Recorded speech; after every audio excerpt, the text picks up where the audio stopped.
Flame on! How's everybody doing tonight? And I'm here with my special guest, Taladia Plays. How you doing, buddy? What's up, everyone? Welcome to this exciting Blazing Shonen stream. Yes, I know we haven't done a major Blazing Shonen topic in a while, but I feel like this was a good return to form. Now, have both of us, I can confirm, both of us have seen Superman, but Yeah, we're gonna remain spoiler free for the time being, and then we're gonna go into the larger details of the movie side and a separate stream, hopefully tomorrow night if schedules line up, but to be determined. But that's not what we're here for tonight. We're here for Dragon Ball Z Sparking Zero 9 months later. Taladi, general thoughts of the game so far as we get started? I gotta say, its first couple of months it was fun to play. I did the storyline for Goku, but after about 3 or 4 months, it kind of dropped off a little bit. I would say that's fair because it is a throwback to the Budokai Tenkaichi games, and some of the best aspects was not only how unbalanced certain characters were, but also the what ifs. But you have to meet specific requirements to get the what if episodes. At least with the Budokai Tenkaichi games, it was simple. Like you had to get one match, you had to get get for the whole fight with no damage, or meet within a certain health margin, or land a specific combo. It's just there are some technical issues that makes it harder to achieve that what if episodes, mainly the grade 8 Vegeta fight. No, Nemo, this is live No, stream. this is live, Demo. We are live and exclusive on YouTube and Twitch. uh but so yeah, please hop on. But but to make it a long story short, yes, the game definitely fell off, even to the point they had to bring Shallot and from Legends into the game. And first off, Wow. kudos to Kagi Films. His voice acting career has truly taken off. So kudos to Kagi. I'm not gonna fault that. Yeah. But that aside, this kind of feels like the Boruto Naruto connections. Like at least with Boruto Naruto connections, due to the overall hype of the Storm series games, you at least had the excuse that Boruto Naruto Connections was a transition game or an in between project before whether we get Storm 5 or this major big addition for main Naruto games. You at least had the excuse that this was that Connections was an in between game. You at least had that excuse. Whereas with this, I'm not going to say it rides purely off nostalgia, but that's one of the biggest highlights of but it definitely contributed to the hype. Taladia, what do you think? I agree with you. Like the the whole thing about the game, it was just that it dropped off, but it needed more content. So they gave us characters like the Daima DLC and superhero DLC, and I'm just like thinking, okay, but what about story DLC? It would have been nice to have a bit more story DLC. That would have been cool. Because the mainline storyline, you get Goku, Vegeta, Piccolo, Gohan, Krillin, and maybe a couple No, super no, exclusive characters, and no, that's it. no, no. The story episodes are Goku, Vegeta, Goku Black, Jiren, and I believe Gohan and Piccolo. Piccolo. Gohan and Piccolo, yeah. There's no Krillin, Okay. but it was Basically, it's not a Raging Blast 2 where you had a specific story set for every character in the base roster. Because Raging Blast 2, that was a solid. It didn't really have a story mode per se. It kind of had an adventure mode, but it was solid. I mean, you had to meet certain challenges. Some went longer than others due to how relevant the character you're playing as was. And you at least got something out of it. Which some would argue Raging Blast 2 was overbloated because of that, but at least it had a consistent campaign/adventure mode akin to Dragon Ball Z Infinite World. But that's a separate conversation for a different day. but it's like I felt like the game kind of dropped off within 2 months, and I think that was too quick. I agree. A successful game shouldn't have a massive drop in player base within the first 3 months consistently. It's like how to explain this? The way I see it is going forward. It's like they need to put story DLC to keep the game alive. They put story DLC. Otherwise, they're gonna fall behind. On a fighting game, they're gonna fall behind. Because I don't know if this is Bandai Namco specifically, but a lot of them are still prioritizing Xenoverse 2. Like we Yes, got like what 22, 23 DLC packs. And I get the majority of them were within Super's production cycle. But still 20 almost 25 DLC expansion packs. You might as well make a Xenoverse 3 at this point. The only exactly. the only reason they hadn't is because they can't come, at least seemingly, because again this is all alleged, they can't come up with a decent story mode to warrant or justify Xenoverse 3 without cutting into Heroes material. Because as a duology, Xenoverse does work because Demigod is pretty much a one and done, and it sets up Toe and Mira to be villains in the sequel. Once you go for the story mode in Xenoverse 2, Mira, spoilers for an almost 15-year-old game, but Mira ends up betraying and absorbing Toa to become an even bigger threat. What's up, Movie Theater King? And then he's ultimately defeated by the end. It's kind of wrapping up loose ends. You don't have enough story to warrant a Xenoverse 3 unless you No, create a new villain altogether. It can't be a one-off like Demigra, and you can't find a way to tie Toe and Mira back into the mix unless you tie elements from Daima and the Demon World. And all you really have there is, well, from Daima specifically, is, well, the whole, unless you're trying to do a Goma. I mean, like I said, if you're going to try to connect it to Daima, you might as well just make a Goma expansion and call it a day. hmm You don't have, at least with the way Xenoverse is structured, you don't have the story to warrant a Xenoverse 3, which is why they're relying so much on expansions and skins. I mean, even Dragon Ball Z Kakarot got a Daima expansion, and hmm that game fell off after the first year. Well, after the second year, excuse me, because yeah. you got the Bardock special DLC. My No, mistake. no, but you had the first three DLCs, which were uh, the gods. 23rd, 23rd Budokai, the Bardock Yeah. special, and there was No, one more. no.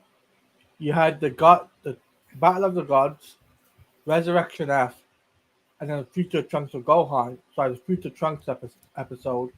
Then you went to the 23rd, um, End of Z, and the Bardock special. Okay. Now it's Daima. Okay, so they have 7 DLC packs. Yeah.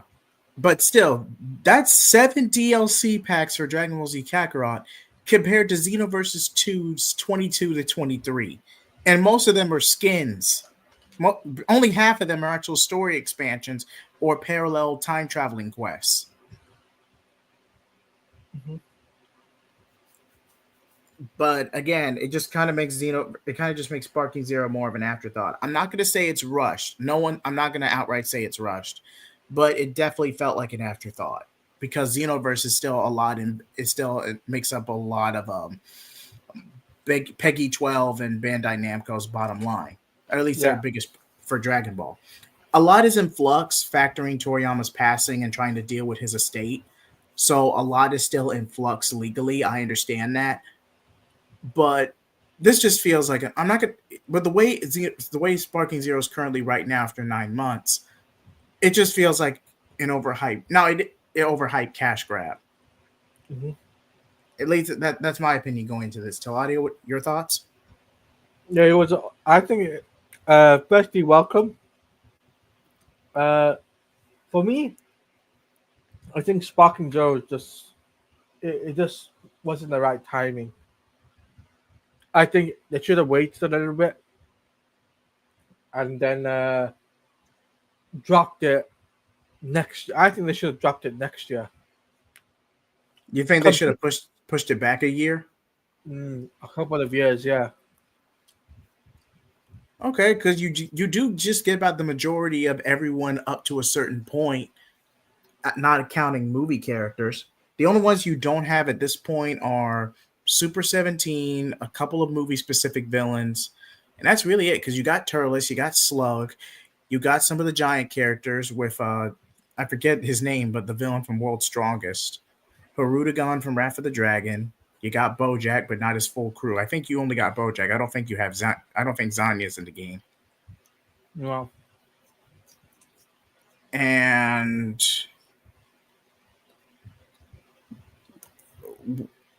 when did you start streaming in general?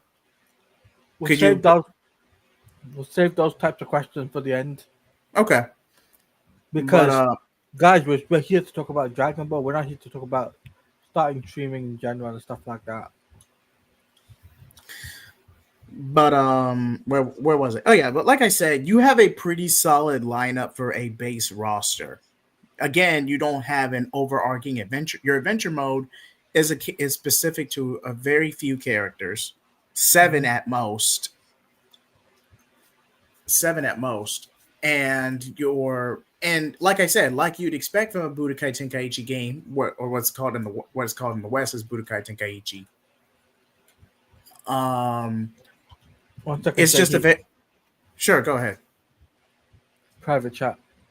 Oh, I got you. All right.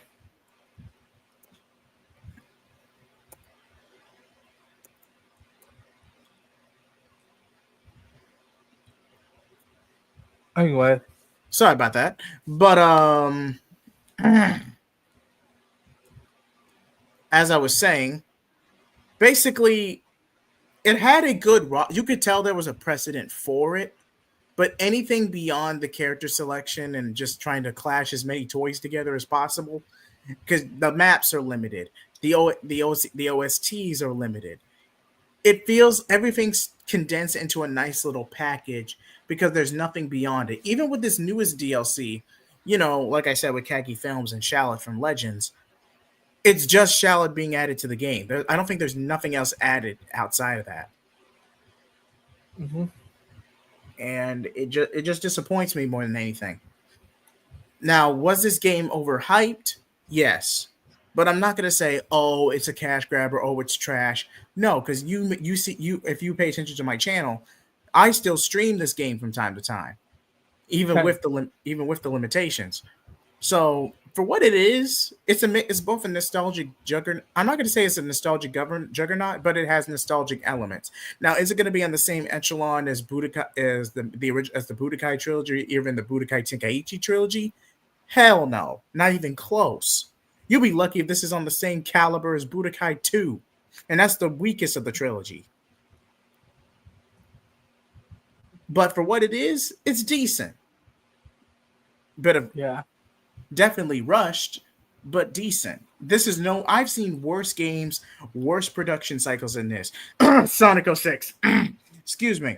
Why would you mention that? Sorry, I mean, I had a feeling someone was going to mention in the comments, especially post, but I had to bring it up. I just had to bring it up. Movie Theater King says, honestly, how do we feel about Dragon Ball Z Kakarot and Sparking Zero nowadays? I knew it was a great RPG filler, but Xenoverse does it a bit better. Sparking Zero only made slight changes to the formula. Very solid point, Movie Theater King. I ain't going to lie. Very solid point. Yeah, you made solid points for sure. But at least with Xenoverse 2, you at least have the whole, okay, these are apparitions or alterations in time. We have to clean them up and make sure things are at a natural order. If you actually gave Xenoverse 2 or the Xenoverse series a what-if component, Xenoverse would no one would even mind the DLC expansions, because at least you have the what-ifs to look forward to. But I get why they didn't add it, because they wanted Xenoverse to stand on its own, rather than just being a modern remake of an earlier series of games, which especially after Reaching Blast fell apart. So I understand it. I mean, I want the company to create a Dragon Ball game from scratch, a story that is new and original with a brand new cast. I know Toriyama's is gone. From a writing standpoint, I could see that argument, especially if you take, like, for example, GT: A Hero's Legacy with Goku Jr., Vegeta Jr., yeah. But business-wise, there's no point. You're gonna need the main, like Goku, Vegeta, Piccolo, Krillin, Tien, Chaozu, Yamcha. You need the main vanguard to some degree. Daima only worked not because it rolled off nostalgia per se, but because Goku and Vegeta were still in the mix, and it was an original story for the most part, just with a little bit of fan service sprinkled in, if you count Super Saiyan 3 Vegeta. But yeah, but again, everything you're asking for, that was with Daima. You still had Goku, you still had Vegeta, Piccolo, Shin got a bit more to do, and of course Bulma and Piccolo. Though technically with her, you already had Pansy, which kind of acted as a Bulma stand-in for the Demon Realm, so you technically didn't need her. But you got a few gags out of it, so I'm not gonna fault that. But yeah, I mean, the franchise is kind of in flux right now, and even one of Toriyama's oldest editors, Torishima, I believe, correct me if I'm wrong, Taladia, but Torishima recently went on an interview and said he would prefer that the fans be respected and they go in a positive direction with the series. If you're writing off it purely to make money, it's gonna decline, and that is the worst case scenario. Again, I'm paraphrasing the quote, but that's the pretty much gist. That is the gist of what was translated to what Torishima said. I mean, we can only do Saiyan's taboo so many times before we all get sick of it. I mean, again, I get your point from a craft standpoint, Movie Theater King. I get your point, but that's kind of the appeal of Dragon Ball. They never had an overarching story mode with their games. It's just an adventure mode, or the very least straight to the bat, or it's either an adventure mode or a brief story mode up to a certain point where the series was at that time. Most Dragon Ball games went up to the Cell games. Yeah. Yeah. Most of them went up to the Cell games with their story/adventure modes. Only a select few, like Gen 3, Gen 4 consoles onward, made it all the way to the Boo Saga. I think the first game that actually made it to actually included Boo Saga material was Kid Boo's Fury, and maybe Infinite World if I remember it correctly. And I don't even think, not counting the Budokai games. If you look at the RPG side of it, they had to do from start to finish. So like Dragon Ball Z, but they didn't do GT. I think this is the first time in a Dragon Ball game we got every era of Super, Dragon Ball. Dragon Ball. You got GT, you got Super, you got Z all in one. A DBZ game where we need to save OG Dragon Ball without too much time travel. Fighters was based like fighting new villains with Piccolo or other casts as mentors. Okay, please go deeper in that, Movie Theater King, because I'm curious what you have in mind. But while we're waiting on that, that's kind of the makeshift formula. You're always going to get a nostalgia trip out of Dragon Ball games to some degree. Could they do more with it? Sure. They did it. They did it with the time travel aspect with Xenoverse, and even then, they took a lot of elements from Dragon Ball Online, at least the basic concepts like the distant future, Saiyans, the distant futures, Toa and Mira. A lot of elements they took from Dragon Ball Online, because Dragon Ball Online as an RPG tanked in the Eastern market. I don't even think, and even then, that was an outsourced game. I don't think it even made it to the West, let alone America. Which game? Dragon Ball Online. No, it never made it to the West. It never made it to the West. What's up, Najee? But yeah, it tanked. But yeah. But bringing it back to Sparking Zero. Yeah, I think personally, after 9 months, there should have been more story content and not just like character DLCs, because story content can go a long way compared to character DLCs where they can only last for a month. Take NetherRealm, for example. And I am not the biggest fan of NetherRealm. I say their biggest success, and that's marginally speaking, their biggest success is the Injustice series. Yeah. And that's just a carryover from when Warner or now WBD got the acquisition when Midway filed for bankruptcy. That's technically a carryover project if we're not counting Mortal Kombat versus DCU. But all that aside, say what you will about NetherRealm's writing and how they adapt the characters, but at least they have a consistent story mode, character focused over the course of a 15 chapter span. Now, could it be? Are there some structural problems? Yes. Are there character inconsistencies? Absolutely. And are if it and is it edgy half the time for the sake of being edgy? You bet your bottom dollar. But at least it's consistent.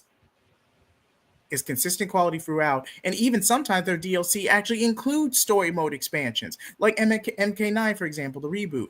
You actually had at least a little bit of. You actually had certain characters. You actually had characters, and you had some of their models be coded in the story mode, even if you couldn't play as them.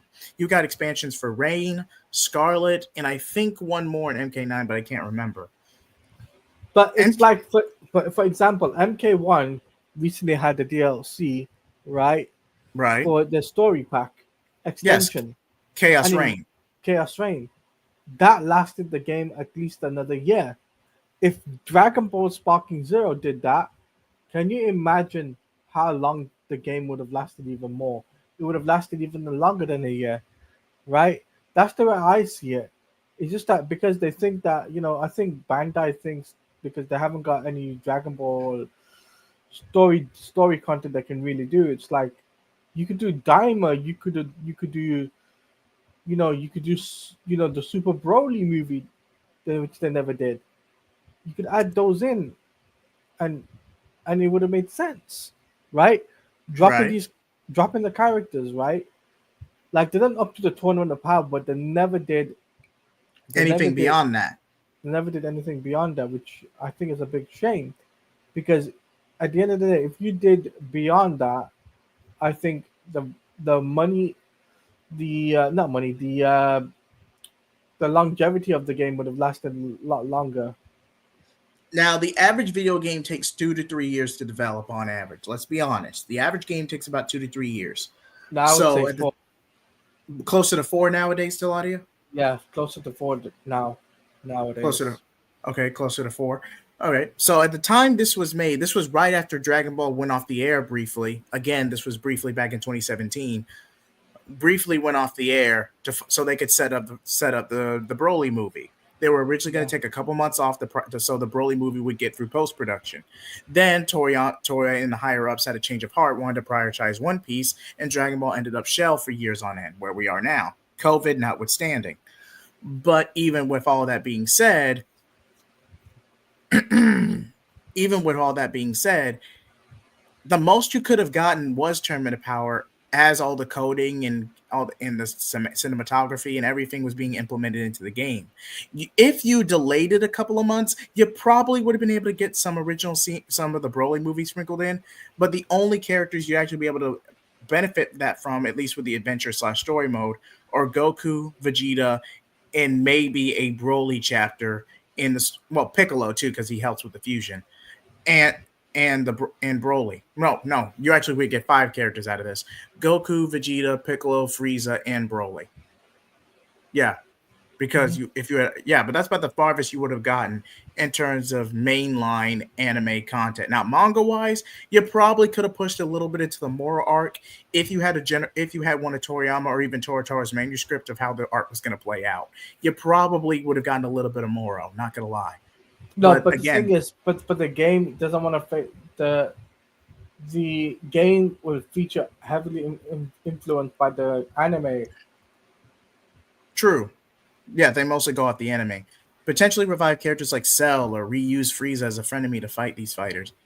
Okay, all right. I see where you're going from. But please continue, Movie Theater King. We appreciate the conversation. But you were saying, Taladia, go ahead.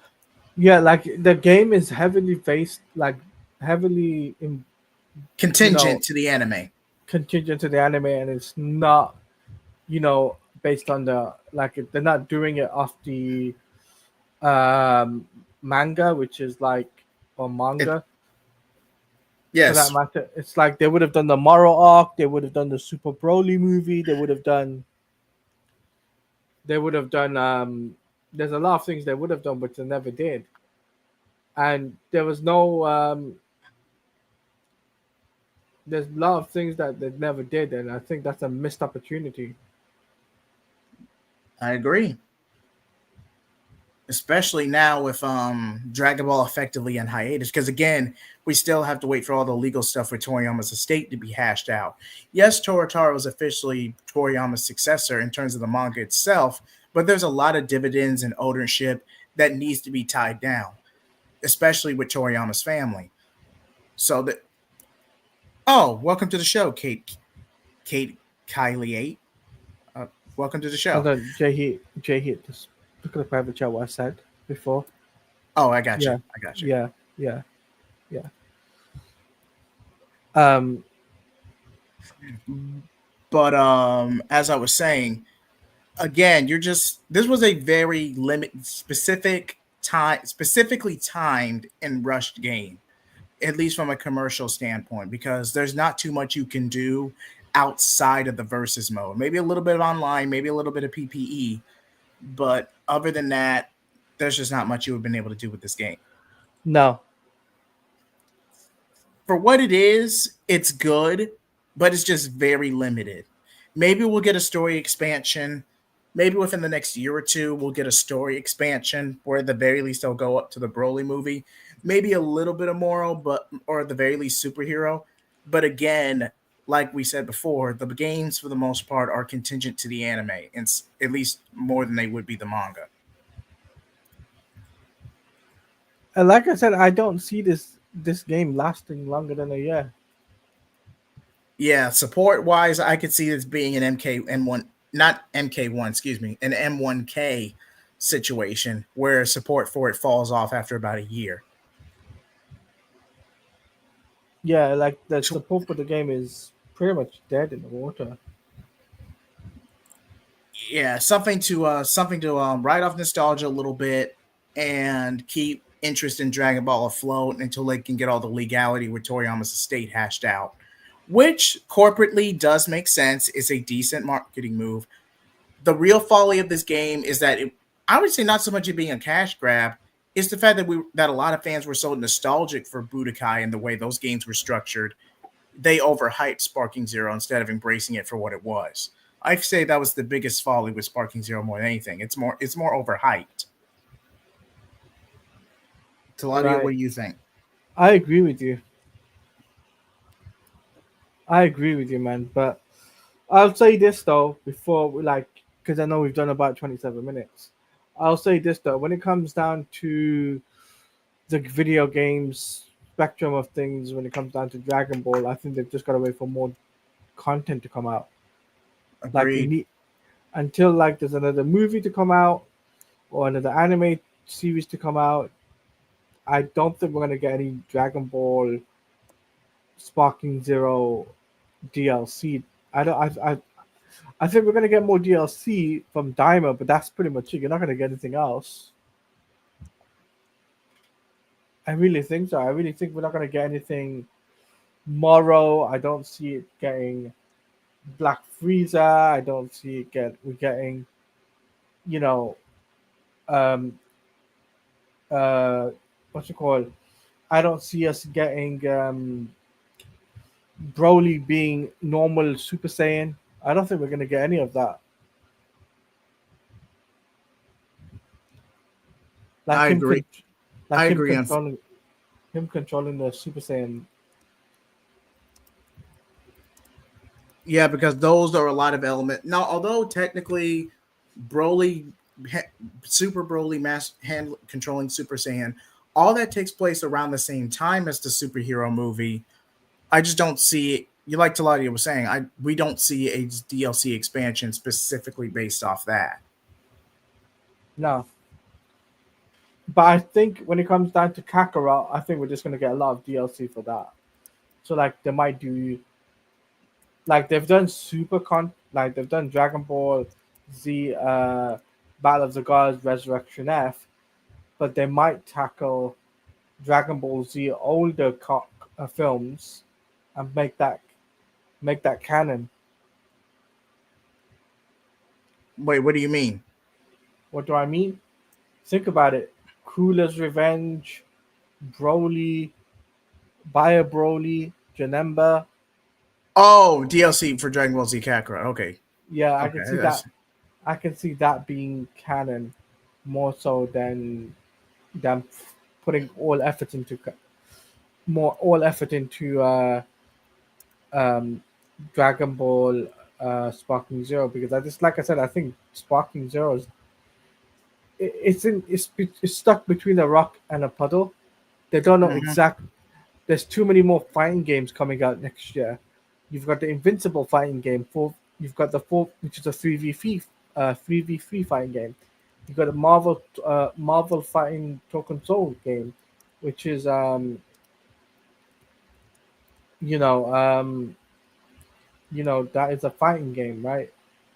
Right? Yeah. Uh, Invincible's definitely got some momentum going into its game, even if it's just a copy of Fighters. But but that game's definitely gonna get some traction. and this is why Dragon Ball Sparking Zero is it's gonna it's gonna suffer. I agree. Dragon Ball Z, uh, Oh, I'm sorry. Okay, go ahead. Dragon Ball Z Dragon Ball Kakarot. Dragon Ball Z Kakarot was perfect but boring. It should have too much open world. Uh, it would have cut off some sections, but at least respected everything that made Goku the franchise what it is. They brought in all characters and Lord intact. Exactly. This is why I'm saying that Sparking Zero doesn't have that, where you get to. It's a fighting game, yes, but at the same time, it's like they don't explore For example, they're not covering the GT aspect of it. Storyline for GT. It's it's Dragon Ball Z, Dragon Ball And Super. Super and OG That's Dragon Ball. an OG Dragon Ball. You don't get to see. You don't get. That's in Dragon Ball Sparking Zero. You don't get. You're not gonna get a GT story expansion because GT was not well received. I'll admit GT was received better in Japan because the main country audience embraced GT for what it was, a wrap up of the anime and an overarching callback to OG Dragon Ball and that shift. But GT did not get a lot of international appeal, especially with the infamous English dub. The GT English dub is almost 4 kids level of bad in terms of an English dub. Like it is atrocious. Mhm. If you had to watch GT or was compelled to do GT on a rewatch, just stick to the sub version. You'll have a much better time. You'll have a much better time. But like I said, when you bring it back to the video game, I think the problem is going to be right now. Problem is going forward. It's going to be competing with too many other fighting games, and it's not it's not going to look good for Dragon Ball Sparking Zero unless they put their heads out their butts and put story DLC in. Now that you mention that, that's probably why they rushed it out the way they did. Say what you will about the general audience and fans overhyping it. Say what you will about that, but because there was so much across the board going into 2026 gaming wise, I wouldn't be surprised if Sparking Zero, at least the base game for Sparking Zero, was rushed out the way that it was. No, I wouldn't be surprised. we'll have to wait and see though. We'll have to wait and see when it comes down to the video game, like if it's gonna be able to compete with Marvel Token Fighting Soul, and if it's gonna compete with the Invincible Fighting game. And there's also that question because you got to remember, um, DC will have Injustice 3 coming out soon as well. So there's that too. Right? So just remember, there's so many fighting games coming out in the next year, 2 years, 3 years, that Dragon Ball will be like a second afterthought, really.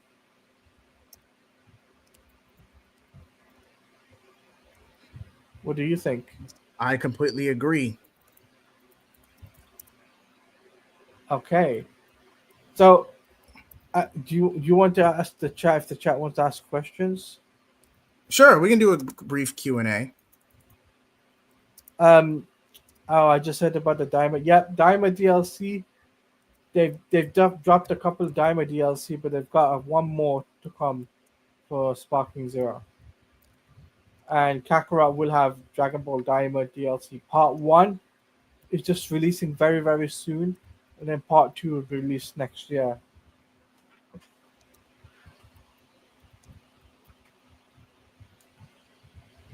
So yeah, we'll do a bit of Q&A. If you got any questions for us, Anything you want to bring up?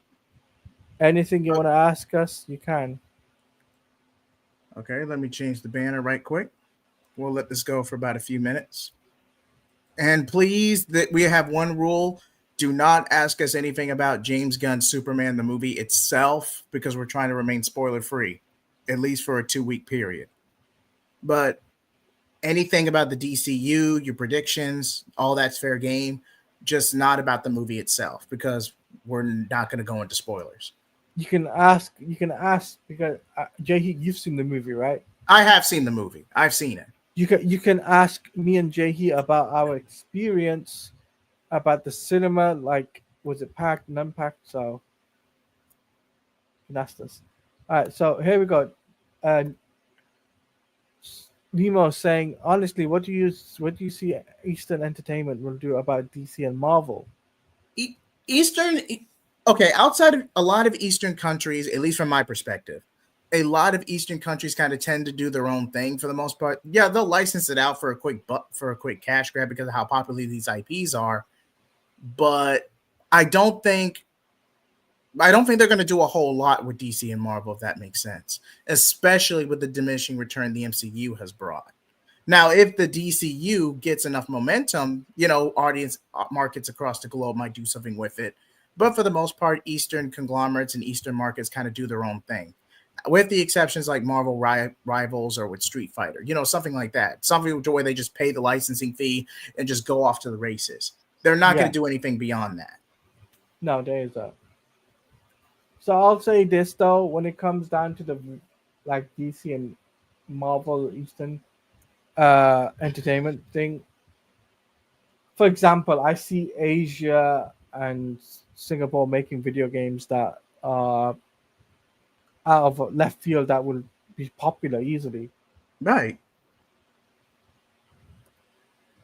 Okay, so Nemo's asking, imagine DC asking Japan to make a game for them. What game and what character? Oh, that's simple. That's a Go ahead, simple Talat. one. Go ahead, Talat. You go first. Okay, so imagine a a Batman game set in feudal Japan. So, would this be a tie-in game for Batman Ninja or the sequel Yes. with the Yakuza lead? Because I could see Um, both. I could see both. no, I could see it being a tie-in to um, Batman Ninja and Batman Yakuza League, right? Right. They could do like an in between Batman Ninja and Batman Yakuza League. They could do something in between that. That'd be pretty cool to do, right? Right. Or Right. they could come up with an original story for a Batman game for set in feudal Japan. That'd be pretty cool. Um, another game I think would be pretty cool would be Zatanna. Zatanna the Magician. That'd be good. Nice. Nice. Maybe make it co-op with Constantine as a supporting role. I think that would sell better than a Satana solo game. Hmm. Or make it a Justice League Dark on ensemble game. And what's up, Tevia? How's it going? Yeah.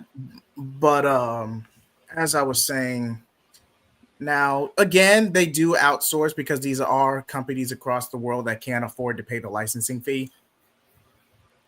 But they're not going to do anything grander. Like even Batman Ninja and Yakuza League were big projects for what's essentially, the outsourcing animation and international appeal.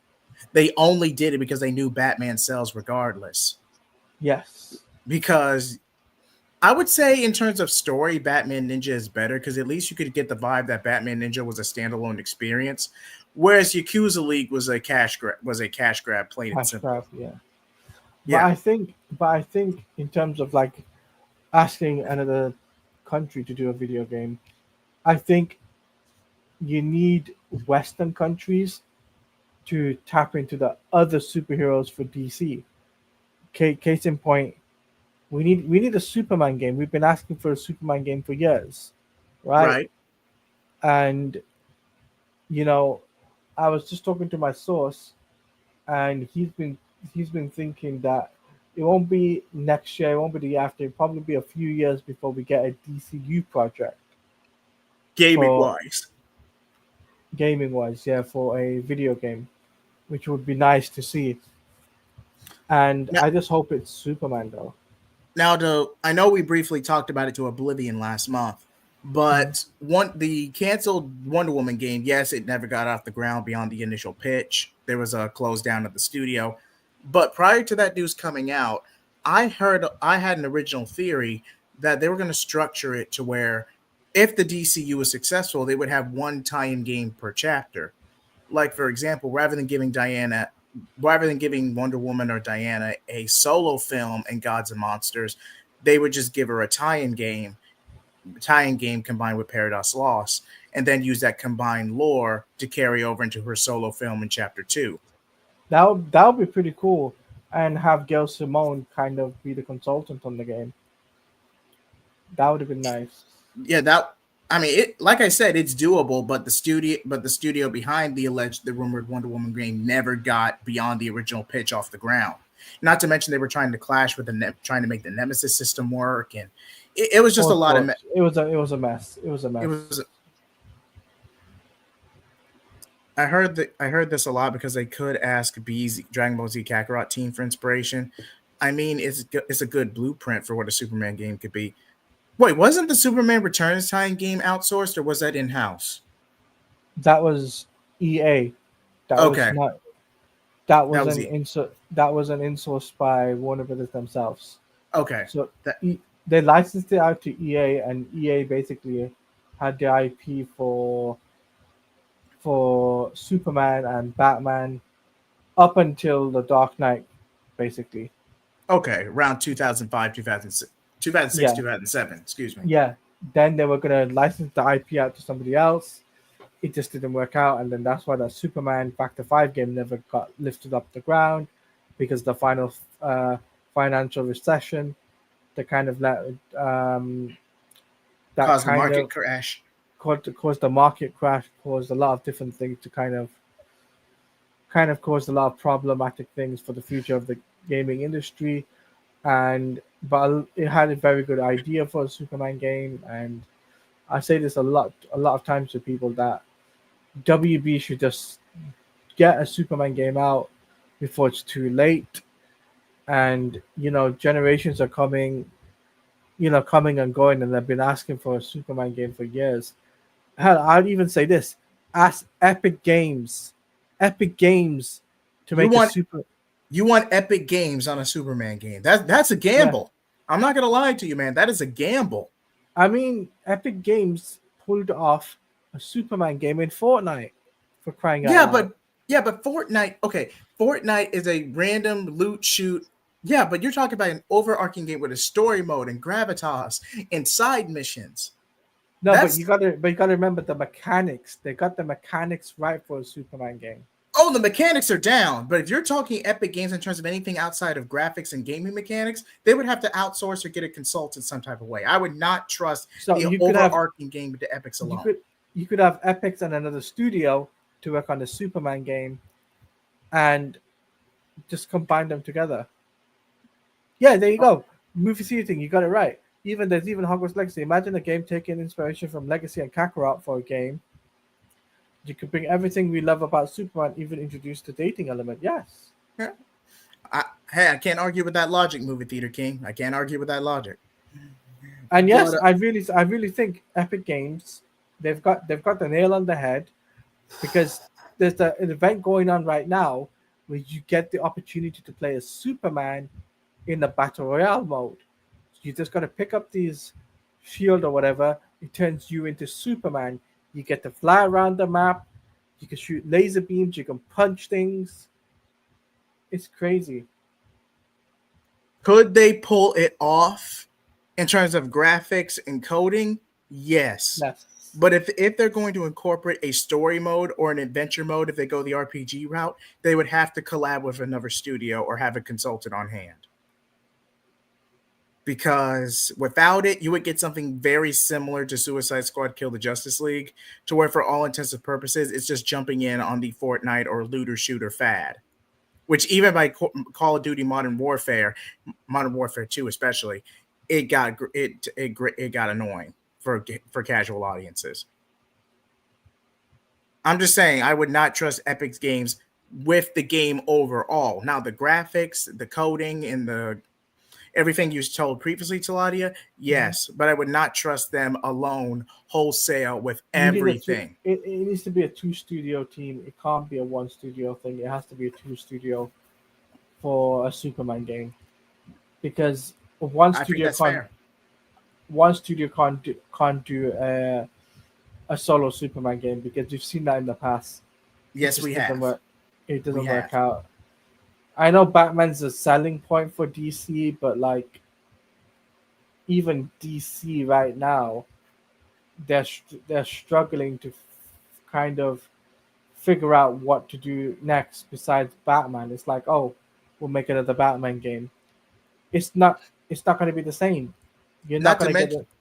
Not to Sorry. mention, you poisoned the well. Now, okay, Gotham Knights, the video game specifically, Gotham Mhm. Knights was going to be a mid regardless.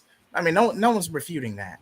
But you had the audacity to tie Suicide Squad Kill the Justice League to the Arkhamverse specifically. If Suicide Squad Kill the Justice League was a standalone, that game wouldn't be nowhere near as hated. It wouldn't be. Now if this was a role reversal and Gotham Knights ended up taking place right after Arkham Knight left off, you would have to tweak some things, but you could pull it off. Yeah, but I feel like the way WB is right now, they're not going to push for a Flash or Green Arrow game. Mm-mm. The IPs aren't big enough to justify that kind of risk. Right now, what they need to do is focus on the big hitters like Superman, Batman, and Wonder Woman. Not to mention, Telltale filed for bankruptcy in 2015. I don't know who ended up with the rights after they went under. So Telltale sold their company after Atlas.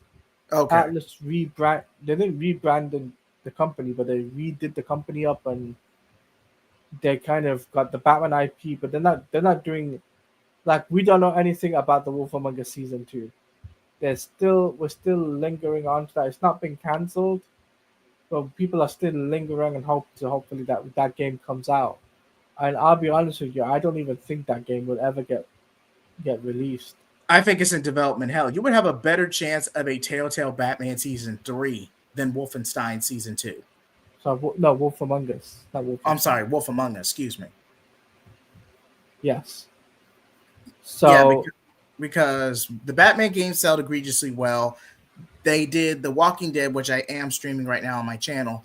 They did a Walking Dead, which was more of a tie-in. It doesn't really play into the main role. It doesn't play into the overall story of The Walking Dead. It's kind of its own branch off thing. It does reference the main story of Walking Dead, but it doesn't contradict anything, is what I'm saying. But but yeah, I just don't see Wolf Among Us getting a season 2, even with the rebrand under Atlas. I just don't see it. I have been surprised before. I have been proven wrong in the past, but again, it's up there. It's up there. But Talita, anything else you want to add? I'll say this: when it comes down to DC video games, just expect a little bit coming from coming from uh, coming from Warner Brothers in the next few years. I'd say. I mean, DC movie theater king says. I mean, DC had connections and success. They could work with that list and other studios to make banger games. Marvel is doing that, doing it with Insomniac. Yes, you make good points, but WB right now are in house. They're not doing it out. They're Yes, not there's going to no outsource. They're not going to outsource. The even only though reason, go ahead. no, the only they did say that they're open for business to outsourcing, Okay. right? Okay. Thank you for confirming that, Taladia. They did say we're open for business to kind of licensing out the IPs, but it's not gonna happen for the now it's going to be a few years before we get anything. I got you. Yeah, okay. Thank you for adding extra context to that, Taladia. Really appreciate it. And to add further to that, just so briefly, the only reason Telltale was able to pull it off with Batman because it's Batman. That's a sure thing. The only way that could have gone poorly or flopped is if the story was bad. You barely you weren't gambling anything from a commercial standpoint. Now, Yeah, Spider-Man is a different thing though, movie theater king, compared to DC. DC have got like Batman to bank on. They don't they, have they're not pushing the envelope with mm-mm, Superman. They're not pushing the envelope with Flash or Wonder Woman. They haven't done anything to bare kind of minimum bare at the minimum. bare minimum.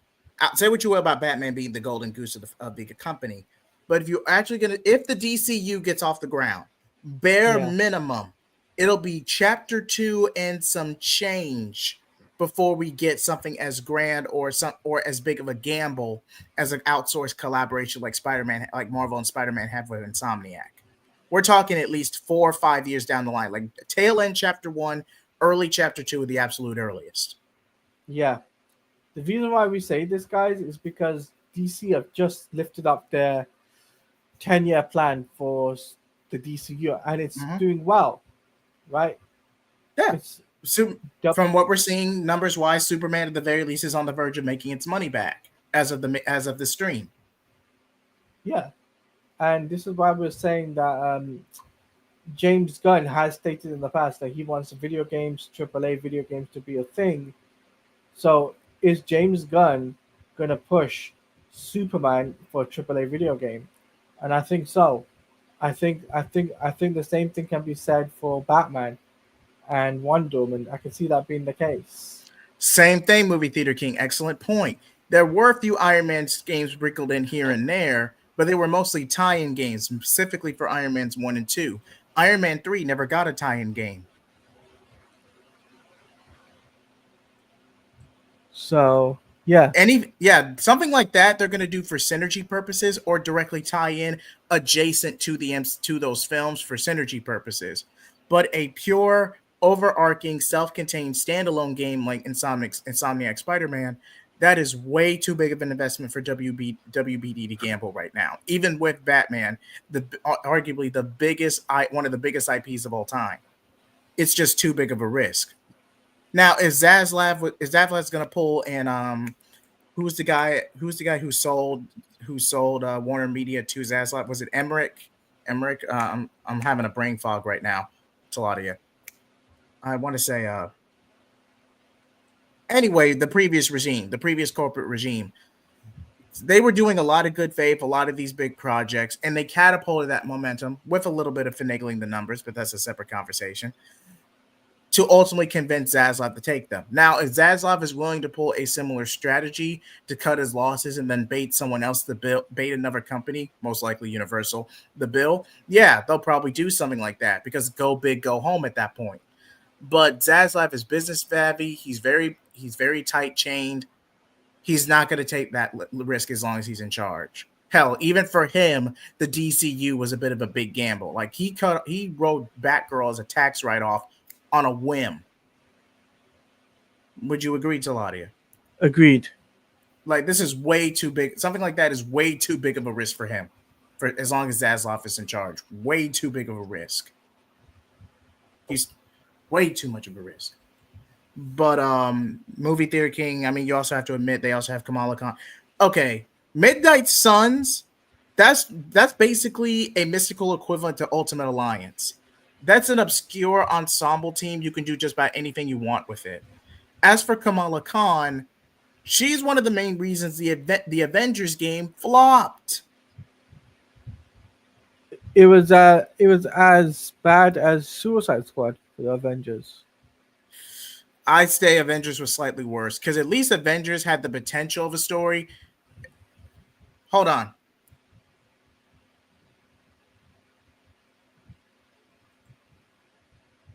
Sorry about that. Please continue, Claudia. Yeah, Avengers was bad. Like Avengers was bad to a degree that there was no support for the game.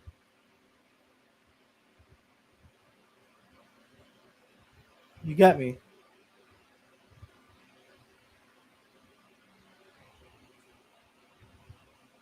Hello? Hold on, can you hear me now? Yeah, I can hear. Okay, yeah, I agree. I agree. A lot went down with that. But So, yeah, go but ahead, Jaladi. yeah, but yeah, we'll have to wait and see for DC. We'll take final questions from you guys, but we gotta wrap up because there's there's a lot of things me and Jay here got planning to do. All right. While we're waiting on those last few questions, Jaladi, anything you want to promote or got coming up? Yeah, I'll say that I've got my podcast into the multiverse of DC Comics podcast, episode 6. That'll be uploaded this week. Where the Geek of Shiv will be on the channel. You know her as she's a co-host, but I did a long interview with her. You gotta get to know her a little bit, so you guys have a origin story for her. And our next episode after that will be a spoiler stream for Superman on the 25th of July. Yeah, it's basically next Friday or next Saturday. And we'll be pushing for that for about 4 p.m. Eastern, 3 or 4 p.m. Eastern. So we'll keep you posted. Oh, and I did an unspoilers video, by the way. I just mentioned that as well. Jahid? Oh yes. Oh yes. Thank you. Thank you. As for me, you can find me. As for me, right here, you can find me at Jheat Blazer, Jheat75. I got we're Gelati and I are collaborating hopefully tomorrow night on a non-spoiler review on Superman, as well as the movie, whether or not it did what it was supposed to make to build the build the DCU proper, as well as some other collabs I got planned, such as solicitations and Overlord the movie Rested Kingdom review. Just a lot coming up on the channel, and I really appreciate all the love and support you guys all have given me, co-hosts, collabs, fans alike. I truly appreciate it. And also, stay tuned by the end of this week, my review on Ironheart. And I'm also planning another I'm starting a new series called Wasted Potential. So please Yeah. stay tuned for that. Nemo said, final question from Nemo. Is this the real reason why Marvel is this the real reason why Marvel can make any game? I can see how the experiment get away with it compared to DC. Marvel can outsource the IP. Marvel is That not and in Disney house. money. That and Disney money. They've got Marvel games and they can outsource to anyone they want. DC can't because No. everything is in house. Mm-hmm. Well, with that being said, Taladia, any final thoughts before we wrap up? Yeah, I can say this. Go and see Superman. Check it out.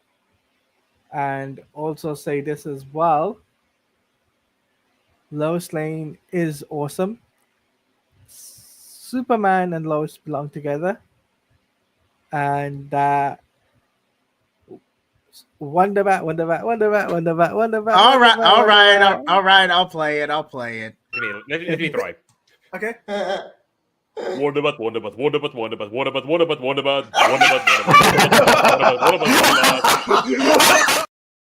Shout out to Pika Yeah. Shades, everybody. Thank you so much for coming onto the show. Like, comment, subscribe. Flame Peace off. out. Good night, everybody.